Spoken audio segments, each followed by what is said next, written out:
Hey everyone, thanks for stopping by the Standards Weekly Check-In. I'm Colin, and not, as you might think, a mannequin at Foot Locker who made a dream to be a boy.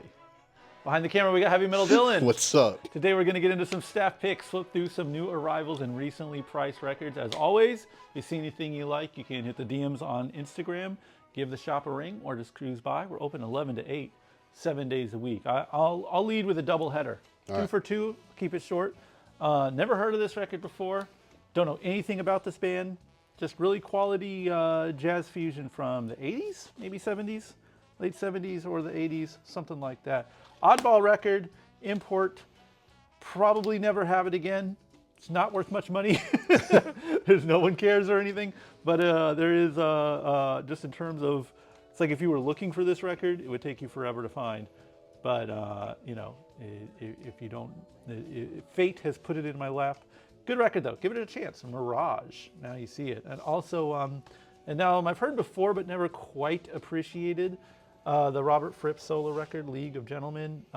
Just oddball Fripp 80s stuff. Some of his non-King Crimson records kind of be a little too zany for me. But I don't know, for whatever reason, lightning struck me in the head when I was listening to it this round, and actually ended up really liking it. It's a cheapo banger, definitely supplemental material to the blue, red, and yellow King Crimson records from the time, but put a little pink in your life, you know? Hey, think pink. That's what they should have called the record. I think that's what they should have called it. What are you thinking about, brother? What am I thinking about? Yeah, what are you thinking about? Old times? Yes. Before the world got crazy? Yes. Thinking about simpler times, Yes. certainly. Yes. Thinking about just coming home from school, Yes. high school, Middle middle school, Huh? middle school. Yeah. I think. Thinking about the ride home from middle school, Yes. listening to some Jammin' Z90. More like Channel 933. That's what I was listening to. Listen, guys, I'm about to say this. Watch this man dance. You can't. He's behind the camera. You can't see him. But he's gonna do some dancing. I'm dancing right now. No, I choose my pick because I don't know, we rarely get this one used. We always get the first one and then the middle section used. But I got the Kanye West Late Registration. Yeah. I really like this record, and it really makes me sad. But yeah, it makes me sad about, you know, modern day occurrences. But, you know, back then in 2005? Something like that. Yeah. You know, when Heard 'Em Say is being played on MTV constantly and you just watch the video.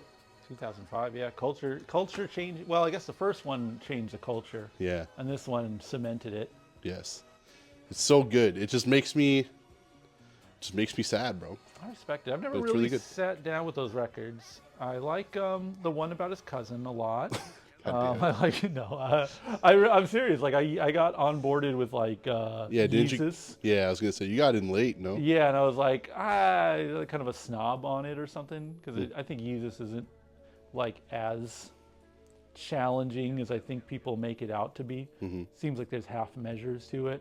I kind of appreciate it now, if only because I spent so much time with it. But definitely, I thought Ye was like a fucking masterpiece. I was like, this is what, in a lot of ways, what artists should do with albums when their celebrity life and their real music life crosses over, is like, fuck a tweet, fuck a social media presence, just like, here's 7 songs about what I've been up to the last 6 months. I thought that was brilliant.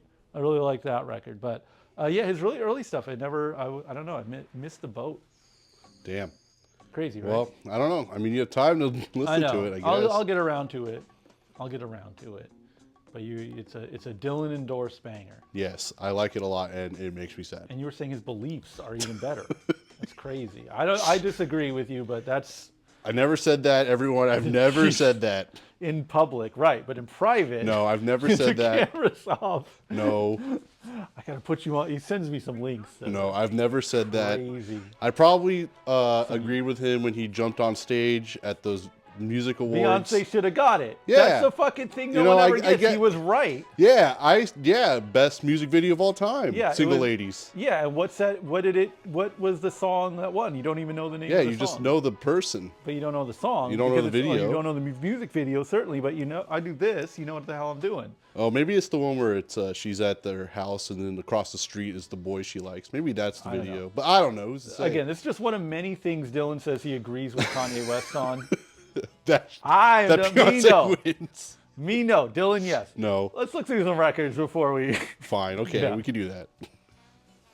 All right. We got some questions from last week, so let's answer some questions while we flip, shall we? All right. This one's sort of a lengthy one regarding to the last message that we got from the last video. Moving records. If you can't get boxes from a record store, U-Haul sells a cheap cardboard box that is 13 by 13. The handle holds and is perfect for moving. It ends up being like cubes, so they stack perfectly tight, but putting that many records together in a box is like 80 to 100 per depending, so it might be heavier than a crate. That's the best solution I have found over the years. Yeah, that's doesn't something feel just spiritually rotten about buying cardboard? Yeah. I have to do it from time to time. Yeah. I don't like it. Mm-hmm. But yeah, I do get a lot of people bringing the records in those U-Haul boxes. So I can vouch for the sturdiness of them in regards to last week's moving questions. What else we got? Mark Denzel 1274 says, interesting conversation. Listening to most hardcore is like listening to free jazz. I can't. It's not enjoyable for me, though I fully appreciate it as an art form that others like.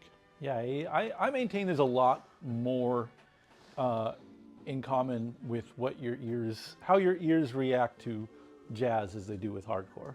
Mm-hmm. I think there's a lot more similarities than either camp would like to admit. Yeah. But what we're getting at here ultimately is we're talking about is a sort of like getting your ears away from the notion of like listening to a song. You know, a song, 3.5 minutes, there's a structure to it, yada yada. Yeah. And hardcore, particularly when you get into like, you know, I don't know, Napalm Death, Heresy, Anti-C-Mix, yeah, Lip Cream, etc. Like, you're not listening for a song, you know, like maybe the early stuff like Minor Threat, Adolescence or whatever, there is still like a structure. Yeah, and it's still kind of clinging to those early punk sound, which is very song oriented, but hardcore, yeah, you're not in the song zone anymore, buddy. And same with jazz. So there is, again, it's like high and low brow, but either way, we're talking about kind of disconnecting from those structures. You're a big jazz guy, right? Nah, I don't know about big, but I like jazz. I'm just fucking with you. Oh. Do you agree? Do you see this comparisons? Yeah, I mean, if you put free jazz comparative to you know, the Lip Creams and the Anti-C-Mix, like you're saying, yeah, I can see what you're saying. Like, there isn't like, I'm sure there's like songs where there's parts where you would remember a chorus or something, but most of it is just like what sounds like straight up random, and it's just for power, for sake of power. Yeah. Yeah, like the fist bang. There's really. Rhythms. There's kind of undulating. Yeah. But you're not. It's definitely not like melody or anything catchy like that. No. What else do we got? And then Mike Randowski asked, does AC/DC fall into Rolling Stones territory? I think my point last week was that it's weird it's weird to think of Rolling Stones as being someone's favorite band. And not in a bad way, just like, oh, I never considered that. Yeah. If someone's favorite band is AC/DC, they are just cool. Yeah. I think if someone tells me their favorite band is Rolling Stones, I'm like, oh, you drive a nice car. Someone tells me their favorite band is AC/DC, I'm like, oh, you have some sex. You are a certified sex haver for sure. Yeah, is that the case for this? Well, I mean, I don't know. Am I wrong? And that's all we got for today's video. If you want to hit the YouTube comment section, if you want to see any questions answered in next week's video, perhaps about my previous life as a Foot Locker mannequin, moving, AC/DC, things Dylan agrees with and what goes on in his mind, anything like that, hit the YouTube comment section. We'll address them next week. Thanks for watching, everyone. Peace.